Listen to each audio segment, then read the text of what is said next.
there, YouTube? I'm back again today for another game review. And today I'm very excited to check out Touchdown from Happy Baobab. This is for 2 or 4 players. Ages 6+ will take about 10 minutes to game and 10 minutes to play. And in Touchdown, you're going to be taking control of either Team Pig or Team Cow, and you're going to be trying to get from your end zone to the other team's end zone, spending 3 action points a turn. It's actually not anything at all like football in any way, shape, or form. It is a very light, simple, quick, abstract strategy game that, dare I say, it is actually a children's game once they know how to play it. But is it good? Let's open it up, and I'll tell you what I think. Alrighty then, we're going to take a look at what you're going to get inside of Touchdown. So first and foremost, we have our handy dandy rulebook. You're going to need about probably 5-6 pages, double-sided, full of color, full of pictures, illustrations, examples. Very well done, should have you up and running in no time at all. And half of it really is how to play a 2-player game, and half of it is how to play a 4-player game. So in Touchdown, what you're going to do is you are going to be trying to get all of your pieces from point A, which will be your end zone, I guess. It's not really anything like football, to their end zone. So blue's trying to get to yellow, yellow's trying to get to blue. Pretty self-explanatory. It's not going to be that easy, though, because you have to navigate through this randomly set up obstacle course. And I got to tell you, these are really stinking nice pieces. They got like this foam on the bottom, so they don't even slide. Like super duper nice. So you're going to randomly set out a board right now. This is for how you set it up for a 2-player game. In a 4-player game, you would have more tiles and 2 end zones, and I'll show you how that works in the rulebook a little bit later. But on your turn, it's very, very simple. You're going to be passing the ball. This person is going to be the current player, and this person is going to be the permanent first player, so that way everybody has the same number of turns. And you're going to have 3 action points you can spend. So how do you spend action points? Well, the first way you can spend action points is by moving a space. This is 1 action point right there. Now, where it gets interesting is you can also jump over people like checkers. So another action point would be boom. So that'd be 2 action points and then 3 action points. And that would be my entire turn. I just used 3 action points. Now, another way you can spend action points is by jumping over the fences. So 1 action point, and then it will take you 2 action points to jump over a fence like so. So I could go 2, 3.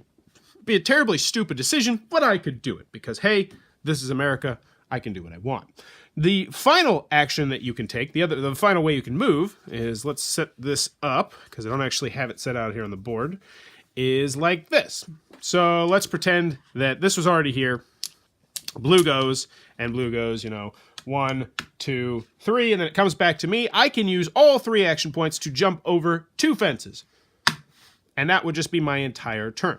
Now, in case you're wondering, yes, you also can jump over other people. So let's just say that it was set up like this. You could go 1, 2. It really wouldn't help you because you're actually heading to your own base, but you could do that. Actually, a better scenario would be like this, in fact. So this would be like this. So 1, 2, 3. I could potentially do that on 1 turn if the board was set up like that. So it has a very checkers-esque vibe. You're also supposed to pass the football back and forth to know it's your turn. It's completely useless because, your turns are so short. But anywho, what you're trying to do is you're trying to get all of your pieces into your opponent's end zone like so. If you do that, you will win the game after everyone has had the same number of turns and the same number of actions, which is why the first player, the permanent first player helmet comes into play. Now, if you'd like to play with 4 players, and there is no 3-player way to play the game, what you're going to do is you're going to set up the board like so. And this changes up the game a good deal because now instead of having to get to your opponent's side, just one particular opponent's side, you can go to either of them. So if I were on the blue team, I could get 2 over here and 2 over here, or 1 over here and 3 over here, or all 4 over here. It doesn't matter how you do it as long as you do it. And also in the team version of the game, you can kind of set your partner up so they can have like really elaborate jumps once you know what you're doing. So you can be like bam, bam, biggity, biggity, bam, which is a neat aspect of the game. But that, in a nutshell, is... Oh, and in the 4-player version of the game, once you get all your pieces into your opponent's end zone, you can then use your actions to help out your teammate as well, which is kind of a neat action attribute as well. But that, in a nutshell, is how you're going to play Touchdown! Alright then, Touchdown from Happy Baobab. What are my final thoughts? Let's go over the pros, let's go over the cons. First, on the con side, game's not going to be for everybody for a variety of different reasons. 2 or 4 players. Yeah, that's a pretty restricted player count, needless to say. Also, it is incredibly light, and it's incredibly simple, and it is repetitive. You're going to do the same thing over and over and over and over and over and over and over again. It's just 3 actions, or 3 action points, then your turn's over. 3 action points, then their turn's over. 3 action points, then your turn's over. 3 action points, then their turn's over. It's just, that's all you're going to be doing over and over again. Also, well, I will tell you that this is a children/family game. It has a very big skill gap. Take, for instance, when I play this in my class, I crush every single time. Like, no kid has even gotten close to beating me just because different skill levels. So you're going to want to have somebody with even skill levels, or if you're playing the team version of the game, still making it about even. And that is something that is going to be a big turnoff for some people. So if you're planning on playing this with family or kids, which I imagine most people might want to do, you are going to have to take that into consideration, that you are going to have to make some moves that might be somewhat illogical just to even out the playing field somewhat. Another comment on this game is that it's an abstract strategy game. It's my least favorite genre of games with a bullet. In fact, I don't really keep too many abstract strategy games in my collection. I look around and there's not many. They just don't do it for me most of the time. Also, it gets me excited that this said touchdown. It was about football, but it's not anything like football at all. I'm a huge football fan. I mean, I am surrounded by football stuff. I have season tickets to the Denver Broncos. I love football, and so when there's a game that tells me it's about football and it's not about football, it annoys me. And this one, it does. Now, luckily, it doesn't even feel like you're going to open the box and be like, what the hell? This is not football. But yeah. Any other comments I have of the game? Very light, very simple. Restricted player count, not about football, abstract strategy. That's what I got moving on to the pro side. Touchdown's a great game. Like, this is an abstract strategy game that I'm going to keep. That's how much I like this game. And it went over so well with everyone I played it with for quite a few reasons. First and foremost, it is just dirt simple. Age of 6+, that is absolutely correct. I played this with my 5-year-old, and while, yes, I did crush my 5-year-old, it's a children's game. It really is. Once they know what they're doing, any child can probably play this game age 6, 7, 8, 9, 10, 11+. No problem, which is great. So, children's game category, check. Family game category, absolutely check. I have fun playing this game every single time I play it.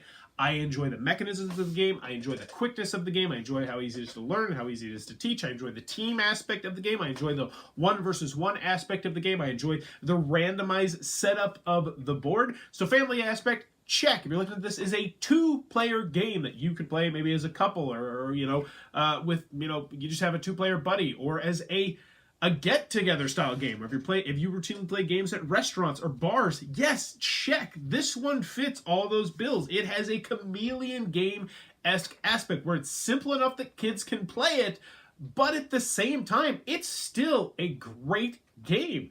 And I'm going to keep this one in my classroom, and even if I stop teaching, I think this one would still stay in my collection because of how easy it is to learn and to teach, how it doesn't scare people away. It feels like checkers a lot of the time, but it's its own very distinct game. I like how the movement system works, and in the end, Touchdown's a great game that I can easily recommend if you're in the market for an abstract strategy game. I think if you like abstract strategy games and you're in the market for a family weight one, while still has enough interesting choices and meat on the bone to play as, an adult game, absolutely. Check out Touchdown. I also really like the fact that once, if you're playing a 4-player version of the game, I really do like the team version of the game because you can kind of set each other up and block each other and do that sort of thing. I like the fact that once you get all your stuff done, you can then start helping your teammate. And I think that's a really cool aspect as well. Components, top-notch. The box is not too big. The insert's very well done. Just in the end, Touchdown is a... God, don't do it. I'm going to do it. Touchdown's a touchdown. 7 points. Well, 6 points, followed by a field goal. But, whatever. Anywho, Touchdown. Happy Bow Bob. If you're in the market for an abstract strategy game that you can play with a 6-year-old, but you can play with a 30-year-old at the same time, yes, check it out. Really enjoy this one into my collection, into my classroom where it's going to get played a lot. If you enjoyed this review, please be sure to click on that subscribe button down below or in the comments below. Let me know. Electric eels. How much money would I have to give you for you to fight an electric eel to the death? So you have to kill the thing. Man, I really don't know off the top of my head how deadly electric eels are, which makes this question a little bit dicey. So I'm going to go with, if it's shallow, well, that also is where am I fighting it? I mean, that's a very valid question. So we're going to pretend that it is in a kiddie pool. So you're like in a larger than average kiddie pool. Lifeguard present. So you're not going to die from drowning. So if you pass out, game over, you lose. So I'm going to go with... Yeah, well, here's the thing. Is this like an auction-style game? Am I trying to get a lower bid than you are? Oh my gosh, there's so much to think about with this question. I would go with $70.